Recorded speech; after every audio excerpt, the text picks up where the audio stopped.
નમાવી શીશ તમારા ચરણોમાં, હૃદયથી જીવનમાં હરદમ આશીષ.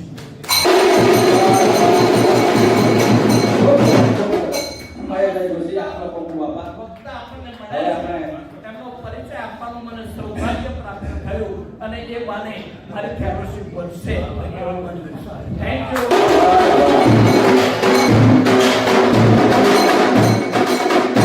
અગત્યની વાત છે, કારણ કે ઘણીવાર આપણે ભૂલી જતા હોઈએ છીએ, યાર હું અલગ છું, મારું વ્યક્તિત્વ અલગ છે અને કોઈક વ્યક્તિને લઈને હું ક્યારેક દુઃખી થઈ જાઉં છું. તો પહેલું સૌથી અગત્યનું છે, હું હંમેશા કહું છું, કોઈ માણસ સમાજને ત્યારે આપી શકે જ્યારે પોતે ખુશ હોય, પોતે આનંદિત હોય, પોતે અંદરથી ભરેલા હોય, તો જ સમાજને કશું આપી શકે. હા કે ના?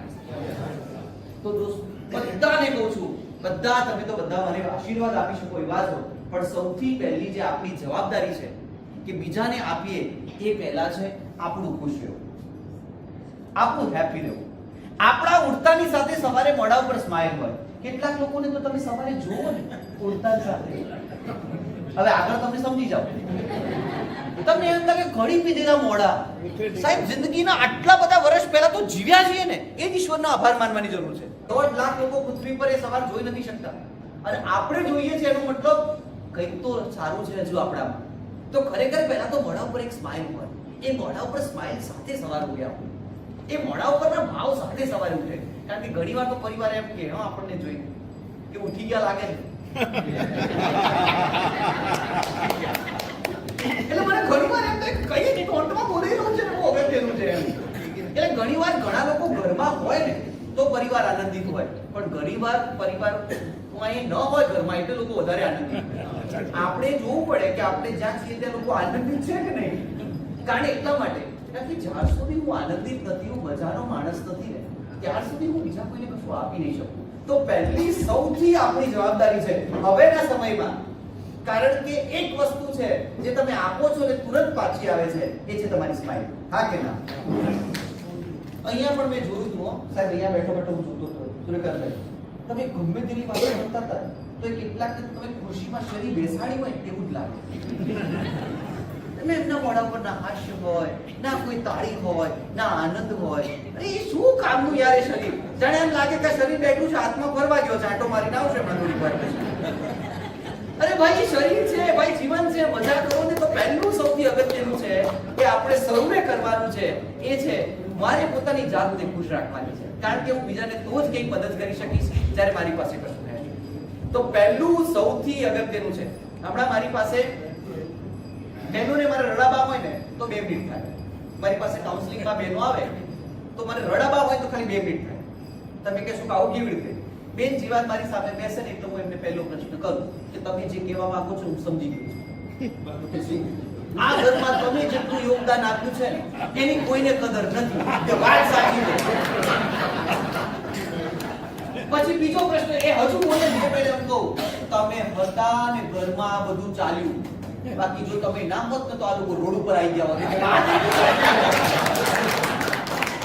અને હું ત્રીજો વાક્ય એમને કહું કે તમે જે સહન કર્યું છે જે આ પરિવારમાં બીજું કોઈ ના કરે, એટલે તરત જ ભૂસકા મૂકે. એટલે હું કહું બેન બધાની આ જ કથા છે, આગળ બોલો. કેમ ખબર છે? આપણને બધાને એવું લાગે છે કે મારા દુખડા, મારા પ્રોબ્લેમ્સ એ જ દુનિયામાં મોટા છે ને, નથી. આપણા પ્રશ્નો તો સાવ નાના છે, સાવ નાના છે. સાચું કહેજો, આપણી આજની જિંદગી એ કોઈનું સપનું છે કે નહીં? હા કે ના? કેટલા લોકો મારી વાત સાથે સહમત છે?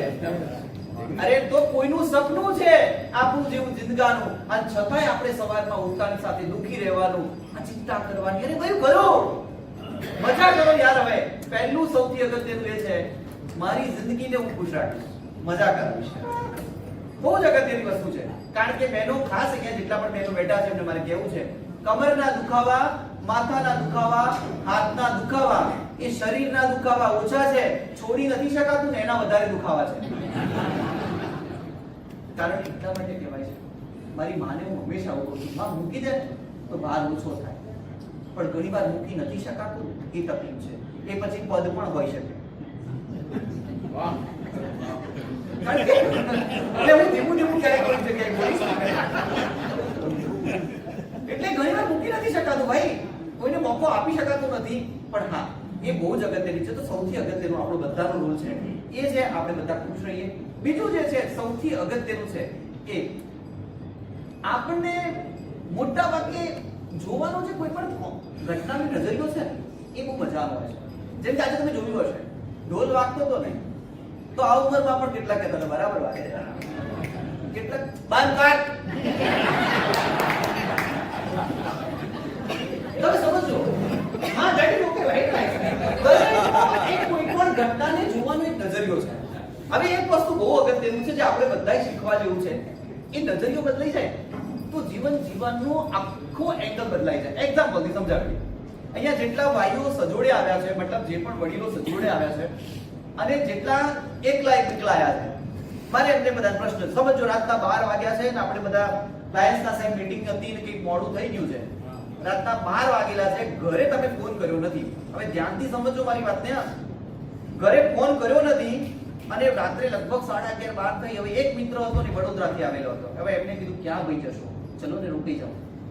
હવે પેલા કે પણ યાર જમવાનું તો કે ઘરે જઈ રહ્યો પણ ઘરે ફોન કર્યો નથી. ટીંગડો બેલ માર્યો, દરવાજો ખુલ્યો, બેન સામે, ભાઈ સામે, AK-47 તો હોય જ બાજુમાં પણ બતાવે નહીં એ વખતે. તો એ વખતે તરત જ ખાલી ઘરમાં એટલું કહેવામાં આવે અમારું જમવાનું બાકી છે.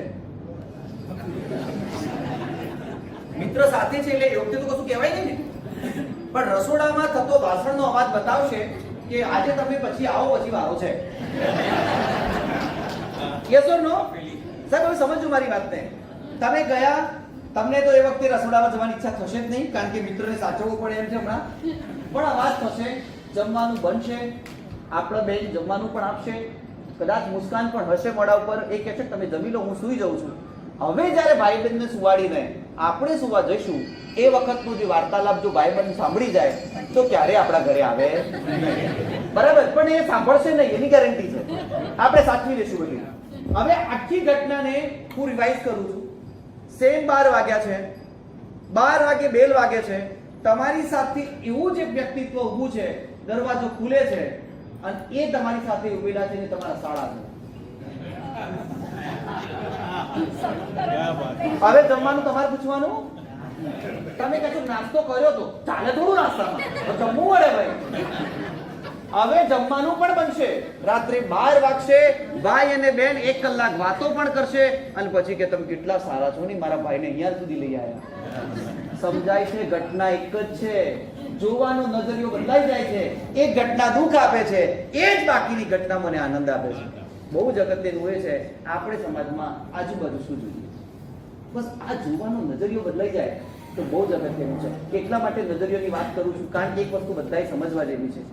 આખી પૃથ્વી, આ પૃથ્વી ઉપર આટલા બધા દેશ, આ દેશમાં ભારત, એ ભારતમાં પણ નડિયાદ, ગુજરાતમાં પણ નડિયાદ, એ નડિયાદમાં પણ તમે એક વસ્તુ સમજો, આપણા મા બાપ અને એ મા બાપના ખોળે આપણો જન્મ અને એ જન્મમાં પણ લાયન્સમાં તમારું જોડાવું ને એ કોઈ ડાયરેક્ટ ઘટના નથી, એ નિમિત્ત છે. પ્રકૃતિ ઈચ્છે છે કે તમે કોઈના માટે નિમિત્ત બનો. આ વ્યવસ્થા થઈ છે અને આ વ્યવસ્થામાં સહભાગી થવું એ આપણા સૌનું કર્તવ્ય છે. કારણ કે એક વસ્તુ યાદ રાખજો, આટલા બધા લોકો છે છતાંય તમારું જોડાવું છે ને એ કે રાતોરાત બદલી ઘટના નથી. એ કોઈક રીતે તમને સપોર્ટ કરી રહી છે પ્રકૃતિ કે તમારો હવે સમય આવી ગયો છે. તો ધેટ ઇઝ વેરી ઇમ્પોર્ટન્ટ. એ સૌથી અગત્યનું એ છે આ જોવાનો નજરિયો બદલાશે ને એટલે આ કામ પ્રત્યે પ્રેમ આવશે, આ કામ પ્રત્યે પોતાનું સમર્પણ આવશે અને એ જ આપણને બહુ મજા કરાવશે, એ જ આપણને આનંદ કરાવશે. બીજું જે સૌથી અગત્યનું પહેલું છે આપણે જાતે પોતાને ખૂબ પ્રેમ કરવાનો છે. બીજું કોઈ પણ ઘટનાને જોવાનો નજરિયો આપણો અલગ બદલવાનો છે. અને ત્રીજું જે સૌથી અગત્યનું છે અને એ છે એક નાનકડા એક્ઝામ્પલથી હું તમને બધાને સમજાવું છું. જે આપણે ક્યારેક આપણી ઈચ્છા પ્રમાણેનું દુનિયામાં નથી થતું ને, આપણા પ્રમાણે નથી લોકો વર્તતા એટલે આપણે દુઃખી થઈએ છીએ. મેન એક એક્ઝામ્પલથી હું તમને સમજાવું. એક જાદુગર રાજાના દરબારમાં ગયો અને રાજાને એમ કે રાજા આ દુનિયાનો બેસ્ટ જાદુગર છું. એટલે રાજાએ કહ્યું તો જાદુ કરી બતાય બધા દરબારની વચ્ચે. એટલે એને ભૂલ શું કરી, એને જાદુ કર્યું ખરું પણ પેલો રાજાનો મુગટ હતો ને હવામાં ઉડાવ્યો. હવે તમને બધાને ખબર હશે કે સૌથી ડેન્જર વસ્તુ રાજાની આંખ પાંચાને એનું મુગટ છે. હવે એને ભૂલ કરી રાજાને ઇમ્પ્રેસ કરવા ગયો એટલે રાજાનો જેવો મુગટ હવામાં ઉડ્યો ને એટલે બધા દરબારી હસવા માંડ્યા. એટલે રાજાની ઇજ્જત ગયું ને એવું લાગ્યું. એટલે રાજાએ કીધું ભાઈ આને કેદ કરો, આને મારી ઇજ્જત કાઢી છે બધાની વચ્ચે, આજે મારું સન્માન અણાયું છે. એમ કરી અને આ ભાઈને જેલમાં પૂર્યા. હવે તમને બધાને ખબર છે કે રાજાને જેલમાં સાંજ પડી ને એટલે 9-10 વાગ્યા એટલે રાજાને એમ થયું કે આને મારી તો નાખવાનો જ છે કાલે, કારણ કે દેહાન દંડની સાહેબ સજા મળશે આજે. તો એને એમ કહ્યું કે જિંદગીની છેલ્લી ઈચ્છા તો પૂછી લેવા દે ને. એટલે રાજા ગયા એની પૂછવા માટે.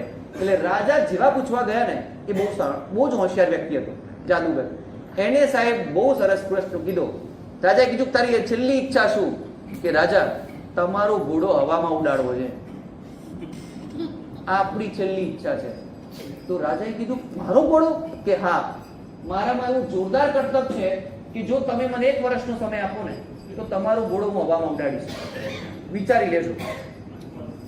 એટલે રાજાએ વિચાર્યું કે જો આને મારી નાખીશ ને તો કઈ મળવાનું તો છે નહીં, પણ જો ખરીને ઉડાડ્યા તો વડનો પહેલો રાજા થઈ જેનો ઘોડો હવામાં ઉડશે. એટલે એને થોડી મજા તો આવી ગઈ, એટલે એને છોડ્યું કે જા 1 વર્ષ તને આપ્યો. આ ભાઈ તો ખુશ થતા ઘરે પહોંચ્યા સાહેબ. જેવા જ ઘરે પહોંચ્યા એટલે પરિવાર ચિંતામાં, કારણ કે 1 વર્ષ પછી આ ભાઈ મરવાના છે. કારણ કે રાજાએ કહી દીધું 1 વર્ષ આવનાર આ તારીખે તને સજા મળશે. પણ પેલો કહે કે ભાઈ આજે તો મૂકો વર્ષી પેડા બધું લાવો, મજા કરો. હવે હું જે તમને કહું છું ધ્યાનથી સાંભળજો. હોય શકે કે વર્ષમાં રાજા મરી જાય,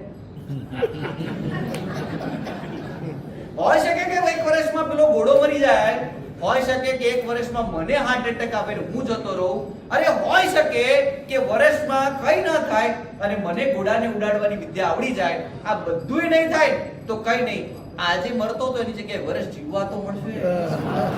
આ આશા સાથે જીવવું એ જિંદગી છે. આજે નહીં તો કાલે કંઈક સારું થશે. અને આ પૃથ્વી ગોળ છે. ઘણીવાર આપણને એવું થતું હશે કે આટલું બધું યોગદાન આપું છું તોય નામ મારું નથી આવતું, આટલું બધું દોડું છું તોય શ્રેય મને તો મળતો નથી.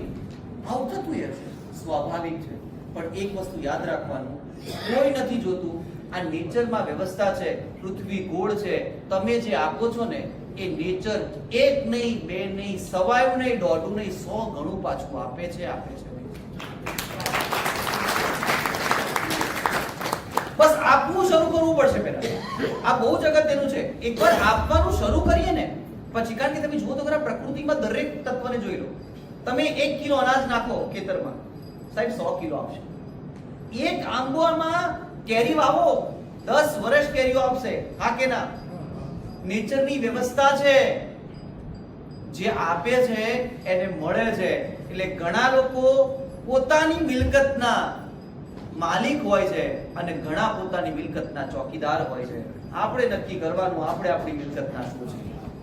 કારણ કે ઘણા લોકો પાસે બેસી રહે છે એટીએમ મશીનની જેમ બહાર, એક ત્યાં બેઠા હોય, પેલા ત્યાં બેઠા હોય, બાકી બેઠા હોય જ બધા. ધેટ ઇઝ વેરી ઇમ્પોર્ટન્ટ કે આપણે બધા આપણી જિંદગીને કેવી મરજીથી જીવીએ છીએ કે નહીં. હું એટલા માટે કહું છું કારણ કે હવે આ સમય છે ને એ આપણા માટે આનંદ માટેનો સમય છે. મારે રિવર્સ બેક ટુ સોસાયટી માટેનો સમય છે. તો that is very very important. એક ચીજ એ છે કે જે આપણે બધાએ કરવાની છે. અચાનક જ ક્યાંક બેઠા છો અને અચાનક જ તમારું રોલ મોડલ વ્યક્તિત્વ તમારી સામે આવે છે. તો આપણી સામે રોલ મોડલ વ્યક્તિ આવે તો આપણે પહેલા શું કરીએ છીએ? સ્માઈલ આપીએ. Very nice. અને પછી મોટા ભાગે એરપોર્ટ ઉપર લોકોને પોતાનું રોલ મોડલ વ્યક્તિ મળી જાય, હવે લોકો શું કરે છે? સેલ્ફી પડાવે છે. આપણે સેલ્ફી પડાવવાની નથી, પણ એની યાદગારી રૂપે લોકો શું કરતા હોય છે? એની ઓટોગ્રાફ લેતા હોય છે. Yes or no? યસ, એનો ઓટોગ્રાફ લેતા હોય છે. ઘણીવાર લોકો પોતાની બુક ઉપર લઈ લે છે, ઘણીવાર અમુક લોકો તેને ટી-શર્ટ ઉપર લઈ લે છે, ઘણીવાર શર્ટ ઉપર લઈ લે છે. હવે તમે સમજો, આજે આપ જે પણ કામ કરી રહ્યા છો એ નેક્સ્ટ સમાજ માટે એક એક્ઝામ્પલ છે. એટલે તમે બધા સેલિબ્રિટી છો, એ તો નક્કી જ છે. તમે નહીં માનો પણ હું તો માનું છું તમે સેલિબ્રિટી છો. સેલિબ્રિટીનો મતલબ એ છે કે સર્વ કરે, જે સમાજને કંઈક આપે. પેલા તો એક્ટર છે. સેલિબ્રિટી સાચા તો તમે લોકો છો જે કંઈક કરી રહ્યા છો. તમે રોલ મોડલ છો સમાજ માટે. તો ધેટ ઇઝ વેરી ઇમ્પોર્ટન્ટ. તો હવે આપણી એક્ટિવિટી એવી છે, તમારી બાજુમાં બેઠા છે એ સેલિબ્રિટી તમે છો, આ બધા સેલિબ્રિટીઓ ભેગા થયા છે. હવે તમને માત્ર 2 મિનિટનો ટાઈમ આપીશ. કેટલો? અને તમારે તમારી આજુબાજુ રહેલી સેલિબ્રિટીઝની સિગ્નેચર ઓટોગ્રાફ લેવાના છે. પોતાની એક જ કરવાની છે. એવું નહીં બેઠા બેઠા બધી કરી નાખવી. એવું નહીં. જોઈએ કોણ તમારામાં એવો સેલિબ્રિટી છે, એવા સેલિબ્રિટી છે જે સૌથી વધારે ઓટોગ્રાફ લઈ શકે છે. બધા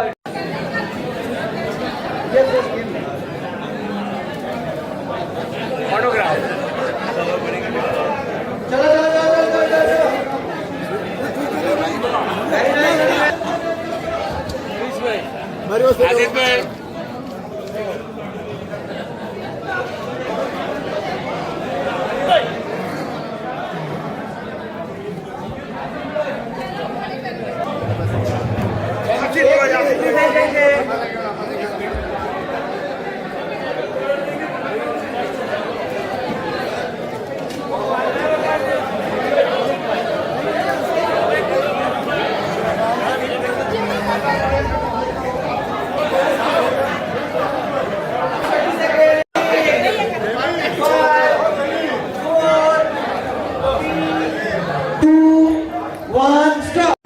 કેટલાકે તો નક્કી જ કર્યું હતું કે આ શરીર અહીંથી ક્યાંય નહીં જાય. આ શરીર અહીંયા જ રહેશે. અમે આવા જ છીએ. અમે કશું જ નથી કરવાના. અમને આવા જ સ્વીકારવા પડશે. અને તમારે સ્વીકારે છૂટવો છે. કોઈ મતલબ નથી. સમજી લેજો તમે હવે. ચલો નહીં 30 થી 40 ની વચ્ચે કોઈ 30 થી 40 ની વચ્ચે. અરે વાહ સર કેટલા છે? 7 નહીં 33 0 to 40 નહીં. ચલો 25 થી 30 ની વચ્ચે. વાવ. તમારી 25 સર તમારી 29 22 તમારે 29 22 26 22 29 પ્લીઝ તમે ઉભા થશો યાર. પ્લીઝ બહાર આવજો. તમારું પેપર લઈને નહીં બહાર આવો બહાર આવો.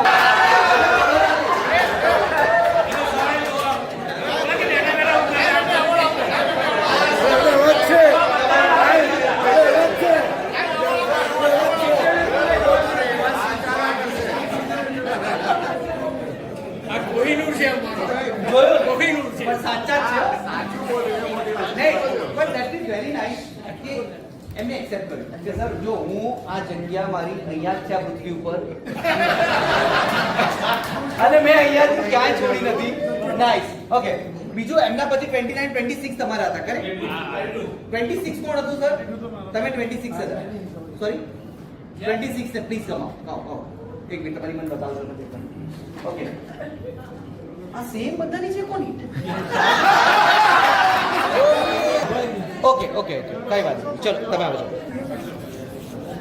ઓકે આપણે એવું કન્સિડર કરીને ચાલીએ છીએ કે 26 સિગ્નેચર એમને કરાવી છે. એકવાર એમના માટે જોરદાર તાળી દીધી. હવે તમામ અહીંયા જેટલા પણ તમે બધા લોકો બેઠા છો, મારો તમને બધાને પ્રશ્ન છે, ધ્યાનથી સમજજો. કેમ અમને 26 મળી અને તમને કેમ એમના જેટલી ન મળી? કેટલી સમય તો સેમ હતો.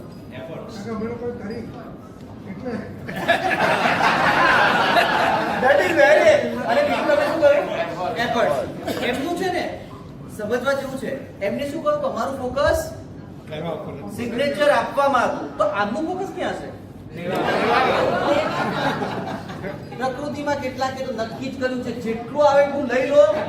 આપવું તો છે જ નહીં કોઈ. ઓકે હવે સમજો આ ગેમ નહોતી.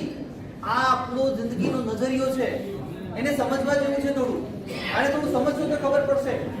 હવે સમજો મારે તમને પ્રશ્ન છે. તમને અને બધાને તમે બિલકુલ સાચા છો. મારો તમને પ્રશ્ન, આ લોકોને આટલી સિગ્નેચર ન મળી, તમે એટલી કેવી રીતે લઈ શક્યા? તમે મહેનત કરી, માગીને લીધી. Very good. ઓકે પણ મારું કહેવું એમ કે સાહેબને કેમ દાદા સાહેબ ને આટલી ના મળી? Very nice. ઉપાસની ન ગયા. તમારે કેટલી મળી? 25. તમે આવી જાઓ. અરે હવે સમજો. જય હો. એક મિનિટ કોઈ કઈ સાહેબ કહી રહ્યા છે. નાઇસ. બિલકુલ સાચી છે. એમને બિલકુલ સાચી વાત કરી કે અમે મારી જગ્યા છોડી છે, અમે લોકો પાસે ગયા છીએ અને સિગ્નેચર માંગી છે. યસ ઓર નો? હવે સમજો, મારો પ્રશ્ન જે છે ને એને જરા ગેમને સમજવાનો ટ્રાય કરજો. એમને સિગ્નેચર માંગી છે, પણ જો તમે આપી ના હોત તો અરે ચરે, પણ મળે જ નહીં તો શું ચરે?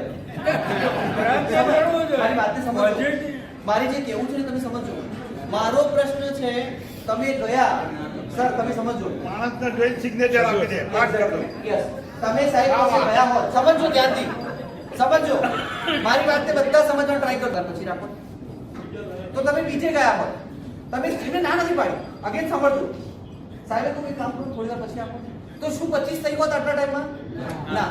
તો ખરેખર તમને 25 અને 26 સુધી પહોંચવા માટે કોનો સહયોગ છે? બધાનો આભાર. Thank you. એનો મતલબ એ છે, લિસન, યસ, હવે સમજો. આ લોકો આટલા સુધી પહોંચી શક્યા ને એનું કારણ તમે બધા સાથે મળ્યા હતા ત્યારે એ જીતી શક્યા છે. એટલે તમારા બધાના સહયોગ વગર એ જીતી શક્યા નથી. તો મારો તમને બધાને એ છે, આજે જે સુંદર મજાનું જીવન જીવી રહ્યા છે ને એ માત્ર આપણા લીધે નથી. આ દુનિયામાં કેટલા લોકો લાગ્યા હતા ને પછી આજે આપણે જીવી રહ્યા છીએ. હા કે ના? તો સહેજ ગમન રાખવાની જરૂર નથી કે હું છું એટલે કરી રહ્યો છું. ના, આપણાથી તો સવારે ભોજનની ડીશ આવશે ને તો ખબર પડશે કરોડો લોકો લાગ્યા છે ત્યારે ડીશ હાથમાં આવી છે. સૌથી કહેવાનો મેસેજ છે આ વાતને લઈને કે એ છે, આ પ્રકૃતિમાં કેટલી સર વ્યવસ્થાઓ બની હશે ત્યારે આજે આપણે અહીંયા બેઠા છીએ. હા કે ના? કેટલાય લોકોએ પોતાનું સમર્પણ આપ્યું છે, કેટલાય લોકોએ પોતાનું યોગદાન આપ્યું છે, કેટલાય લોકોએ પોતાનો સમય, કેટલાકે પોતાનું લોહી, તો કેટલાકે નિસ્વાર્થ ભાવે આપણને કોઈએ ગાઈડ કર્યા છે. પછી જ્યારે આપણે છીએ તો એનો મતલબ એ છે આ સમાજનું ઋણ આપણા ઉપર ઉધાર છે. અને જો આ સમાજનું ઋણ જતા પહેલા ન ચૂકવાયું તો તમને ખબર છે આત્મા ઉપર જતી ભટકશે જરૂર. કેટલાક તો નીચે ભટકે છે પણ ના ઉપર જઈને ભટકવું ના પડે એ ધ્યાન એટલા માટે રાખવું જરૂરી છે કારણ કે જે સમાજે હમણાં મને તક આપી છે એ જો તક હું પૂરેપૂરું ન કરી શકું તો કદાચ અહીંયા મારે કશું બાકી છે રાખીને જવું પડશે. એટલા માટે છેલ્લી એક વાત કરીને મારી વાત તમને પૂરી કરી. એક રાજાને કેદ કર્યા અને કેદ થયા પછી બાજુના પડોશી રાજા એવું કહી દીધું કે તમારી જે પણ પ્રજા છે એની પાસે જેટલું ભંડોળ છે એ અમને પહોંચાડી દે તો રાજાને છોડીશું. પ્રજા ગરીબ હતી. એક ડોસીમાને રાજા પ્રત્યે ખૂબ પ્રેમ હતો. એમને એમ થયું કે આ રાજમાં રામ રાજ્ય ચાલે છે એનું કારણ આ રાજા છે. એને એમને શું કર્યું? પોતાના ઘરમાં જે થોડા અનાજના દાણા હતા ને એની પોટલી બાંધી અને એ સામેના રાજાને આપવા માટે નીકળ્યા. ચોરાહા પર 4 રસ્તા ઉપર જેવા પહોંચ્યા એટલે થોડાક લોકો ઊભા થયા કે ડોસી ક્યાં ચાલ્યા? એટલે ડોસી કહ્યું રાજાને છોડાવવા. ધ્યાનથી સમજો મારી વાત. એમને કહું રાજાને છોડાવવા. તો કે તું શું કરીશ તો રાજા છૂટી જશે. એટલે બધાને એમ થયું ડોસીના બસકામાં નક્કી સોનાના ઘરેણા હોવા જોઈએ જે ડોસી કોઈને કયા નથી. અને તમને બધા નવાઈ લાગશે એ જે લોકો હતા એમને ડોસીનું બસકું ખેંચી લીધું અને એ બસકું ખોલ્યું તો ખબર પડી કે એમાં અનાજના દાણા છે. એ વખતે બધા લોકો હસ્યા.